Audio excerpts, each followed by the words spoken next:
ఓం గం గణపతయే నమః. శ్రీ గురుభ్యో నమః. హరి ఓం. శ్రీ మహాగణాధిపతయే నమః. విశ్వక్సేనాయ నమః. ఈ రోజు నుండి మనం శ్రీ నృసింహ పురాణం గురించి ప్రవచనం చేసుకుంటున్నామని చెప్పి తెలియజేస్తున్నందుకు శ్రీ శివకామేశ్వరి దివ్యధామంలో నిత్యము ఆవాహితమై ఆరాధించబడేటువంటి మా కులదేవత అయినటువంటి శ్రీ శివకామేశ్వరి దేవి యొక్క అనుగ్రహం చేత శ్రీ గురు దత్తాత్రేయులు మరియు దివ్య గురువుల యొక్క ఆశీస్సుల చేత ఈ రోజు నుండి మనం శ్రీ నృసింహ పురాణం యొక్క ప్రాదుర్భావం, ఆ అవతారంలో ఉండేటువంటి విశిష్టత, అవి అన్నీ కూడా నృసింహ పురాణంలో తెలిపినటువంటి విధంగా మనం తెలుసుకోవడానికి ప్రయత్నం చేస్తున్నందుకు ఆనందిస్తున్నాం. అంతా కూడా స్వామివారి యొక్క కరుణ, అమ్మవారి యొక్క దయ, సద్గురుదేవుల యొక్క ఆశీస్సులు అని తెలియజేస్తూ ముందుగా మనం పరమాత్మ యొక్క తత్వాన్ని తెలుసుకుందాం. ఆ తర్వాత నృసింహస్వామి వారి యొక్క అవతార ప్రాదుర్భావం, ఆ అవతారంలో ఉండేటువంటి విశిష్టమైనటువంటి అంశాలను కూడా తెలుసుకుని ఈ విషయములన్నీ తెలుసుకున్న తర్వాత అప్పుడు నృసింహ పురాణం ప్రారంభం చేసుకుంటాం. ఈ రోజున ముఖ్యంగా ఈ యొక్క పీఠిక భాగం అనుకోండి, లేక నృసింహ పురాణం యొక్క పరిచయం అనుకోండి, దానిగా ముందు మాటగా అమ్మవారు నాకు ప్రసాదించినటువంటి 4 విషయములను అందరికీ కూడా విశ్వ కళ్యాణం కోసం తెలియజేస్తున్నందుకు ఆనందిస్తూ, విష్ణు సహస్రనామంలో చెప్పినట్టుగా విశ్వం విష్ణు వషత్కారో భూత భవ్య భవత్ప్రభు భూత భూతభృద్భావో భూతాత్మా భూత భావన అన్నాడు. అంటే మొట్టమొదటిలోనే చెప్పారు, ఈ విశ్వమంతా కూడా ప్రణవం అనేటువంటి ఓంకారం మీద, ఆ ఓంకార స్వరూపమే భగవాన్. ఆ పవిత్రమైనటువంటి ఓంకార అక్షరంతో ఈ విశ్వం యొక్క మంగళప్రదమైనటువంటి పవిత్రమవుతుంది. కాబట్టి ఆరంభమునకు అంతమునకు కూడా ఈ ఓంకారాన్ని గానం చేసినట్లయితే దాన్ని ప్రణమంటామని. ఎవరైతే భగవంతుని ఉపాసిస్తూ ఉంటారో వారందరూ కూడా ఓంకారం అనేటువంటి ఆ ప్రణవమైనటువంటి అక్షరము తప్పకుండా మనం ఉపాసన చేయాలి అని తెలియజేస్తూ, విష్ణు సహస్రనామంలో చెప్పినట్టుగా విశ్వం అనేటువంటి ఆ యొక్క నామంతో ప్రారంభమైంది. విశ్వము అనగా ప్రపంచము అని అర్థం. అలాగే ఈ విశ్వమే ఒక పరబ్రహ్మం.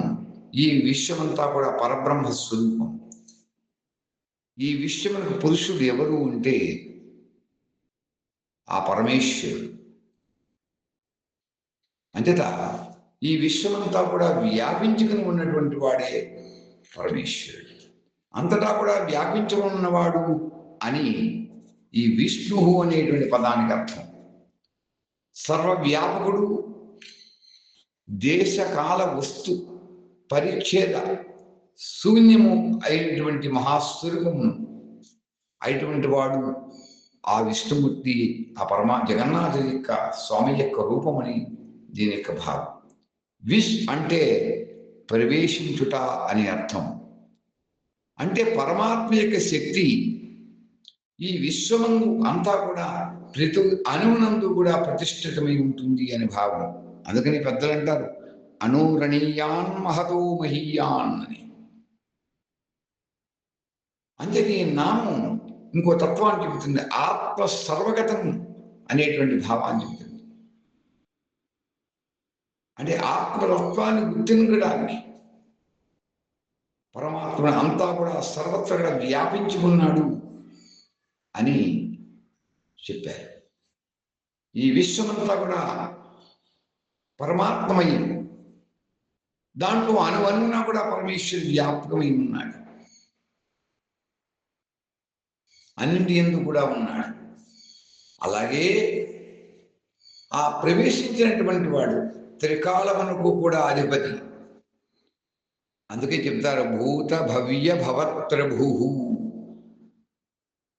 త్రికాలము, భూతకాలము, వర్తమాన కాలము, భవిష్యత్ కాలము. ఈ కాలత్రయమునకు అధీశ్వరుడైనటువంటి వాడు పరమేశ్వరుడే. ఆయనే కాలచక్రేశ్వరుడు, కాలస్వరూపుడు, కాలాతీతుడు. ఆయన కాలచక్రాన్ని భ్రమణం చేస్తుండేవాడు, చేయించేవాడు. అందుచేత మనం కాలాన్ని కనుక ఆరాధన చేసినట్లయితే అది భగవంతుని ఆరాధించినట్లయితే. అలాగే భూతకృత్ అంటే భూతములను సృష్టించేటువంటి వాడు, భూతములను నాశనము చేసేటువంటి వాడు అని అర్థం. ఇక్కడ భూతము అంటే ప్రాణులు అని అర్థం. ప్రాణులను సృష్టిస్తాడు, ప్రాణులను లయింపజేస్తాడు. అటువంటి సర్వశక్తి స్వరూపుడైనటువంటి పరమాత్మను ధ్యానించడానికి, సాధన చేయడానికి మనం కూడా అనునిత్యం కూడా ప్రయత్నం చేస్తూ ఉండాలి అని మనం తెలుసుకోవాలి. భూతభృత్, భూతభృత్ అంటే ప్రాణులను పోషించేటువంటి వాడు అని నామం యొక్క అర్థం. ఈ భూమిని ఆశ్రయించి ఉండేటువంటి వాడు, సమస్త భూతములను కూడా ధారణ చేస్తున్నాడు. భావ అంటే నామరూపాత్మకమైనటువంటి చరాచర జగత్తంతా కూడా, ఈ విశ్వమన్న అంతటా కూడా విస్తరించి విరాజిల్లుతున్నది శాశ్వతమైనటువంటి ఆత్మ ఒక్కటే. అది భగవంతుడి యొక్క భావం. అది పుణ్యనామం చేత ప్రసిద్ధుడవుతున్నాడు. అందుకనే భావ భవతి ఇది భావ అంటే అందరి యొక్క భూత జాలముల యొక్క నశించినా కూడా నాశనము లేనటువంటిది ఏంటి అంటే ఆత్మ ఒక్కటి అని మనం దీని యొక్క భావాన్ని గ్రహించాలి. మళ్ళా చెప్పారు భూతాత్మ, సకల భూతములు కూడా ఆత్మయే ఉన్నవాడు అని ఓం భూతాత్మనే నమః ఒక నామం చెప్పారు విష్ణు సహస్రనామంలో, 8వ నామం. అంటే ప్రతి వాణి యందు కూడా ఆత్మ ఉన్నది. తాను నశించేటువంటి శరీరం కాదు, నాశన రహితమైనటువంటి ఆత్మ అని మనందరం కూడా గ్రహించాలి. ఆ ఆత్మని భావించి, చింతించి, ధ్యానించి మానవుడు కృతకృత్యుడు కావాలి. అటువంటి ఈ మహా సందేశం ఇచ్చేటువంటి పుణ్యమైనటువంటి నామమే భూతాత్మ అని శ్రీహరి గానం చేస్తూ ఉంటారు. భూత భావన అంటే సకల భూత కోటులను కూడా సృష్టించి పోషించేటువంటి వాడు అని ఆ భగవంతుడే పోషణకర్త కాని మానవుడు కాదు. కావున ఈ పరమమైనటువంటి సత్యాన్ని బోధించేటువంటి దివ్య నామంతో శ్రీహరి సదా కీర్తనీయుడవుతున్నాడు అని విష్ణు సహస్రనామంలో మొట్టమొదటి శ్లోకాన్ని చెప్పినటువంటి ఆ శ్లోకములకు చెప్పినటువంటి భావార్థం అని తెలియజేస్తూ ఈ రోజున విష్ణువు యొక్క విశ్వతత్వాన్ని గురించి మనం తెలుసుకున్నాము అని తెలియజేస్తూ స్వస్తి చెప్పుకుంటున్నాం. స్వస్తి ప్రజాభ్య పరిపాలయంతాం న్యాయేన మార్గేణ మహిం మహీషాః గోబ్రాహ్మణేభ్యః శుభమస్తు నిత్యం లోకాః సమస్తాః సుఖినో భవంతు. ఓం స్వస్తి, ఓం స్వస్తి, ఓం స్వస్తి.